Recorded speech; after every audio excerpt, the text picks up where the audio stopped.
सभी पत्रकार साथियों को नमस्ते।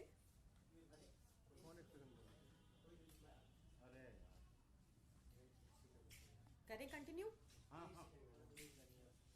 अरे 2023 की शुरुआत में हम सबने देखा कि संसद के पटल पर एक इकोनॉमिक सर्वे रिपोर्ट रखी गई थी 2022-2023, जिसमें ये बताया गया कि दिल्ली की हवा में 2016 से लगातार सुधार आया है।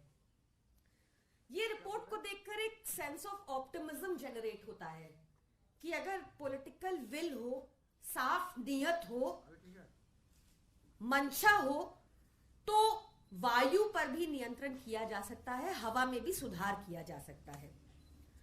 केंद्र सरकार को भी अपनी इकोनॉमिक सर्वे रिपोर्ट में यह मानना पड़ा कि दिल्ली की हवा लगातार साफ हुई है। और ये हमने कैसे किया?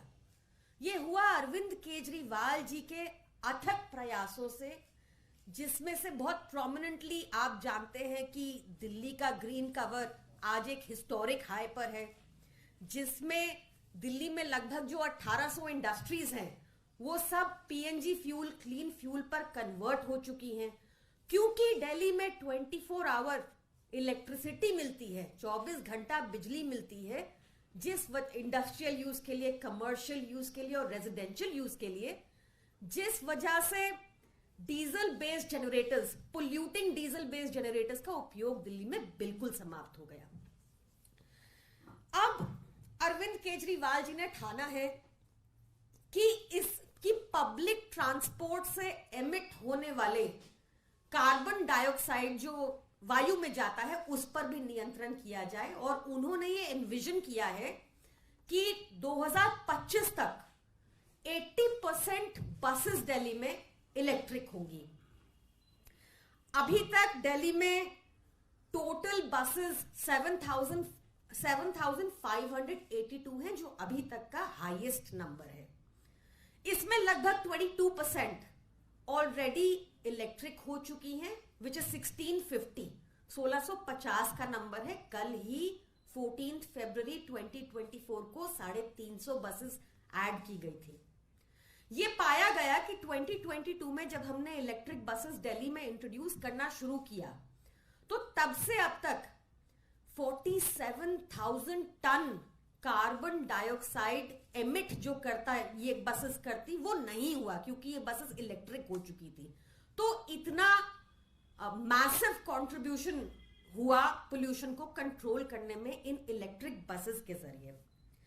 ये जो नंबर है 1650, ये देश में तो highest number of electric buses है ही, पर even in the world this is third. Delhi अब तीसरे नंबर पे है विश्व में इलेक्ट्रिक बसेस के नंबर में। ये सब देखकर मन में एक सवाल उठना स्वाभाविक है कि अगर अरविंद केजरीवाल जी ने इतने कम समय में प्रदूषण के विरुद्ध युद्ध में इतना कुछ कर दिया, तो बाकी सरकारें असमर्थ क्यों हैं?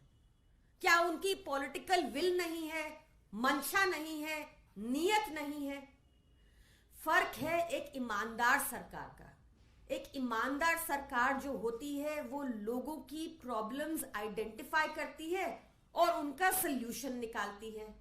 और बेईमान सरकार जो होती है वो प्रॉब्लम्स क्रिएट कर देती है और लोगों को उसी में उलझाए रखती है।